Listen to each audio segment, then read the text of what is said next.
अंतरिक्ष में सुनाई दी गई कुछ डरावनी आवाजें जो आपके रोंगटे खड़े कर देंगी। जिस तरह अर्थ पर अर्थक्वेक आते हैं, उसी तरह मार्स पर मार्सक्वेक आते हैं। तो सबसे पहली आवाज मार्सक्वेक की है।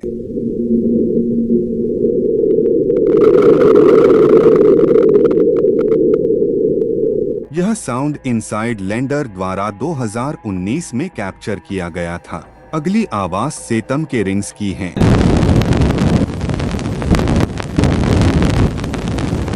इस आवाज को कसीनी स्पेसक्राफ्ट ने कैप्चर किया था, लेकिन सितंबर 2019 में कसीनी ने हमें अलविदा कह दिया। और आखिरी आवाज यूनिवर्स के सबसे खतरनाक और रहस्यमय ऑब्जेक्ट ब्लैक होल की है। आपको इनमें से कौन सी आवाज ज्यादा खतरनाक लगी, कमेंट्स में जरूर बताएं।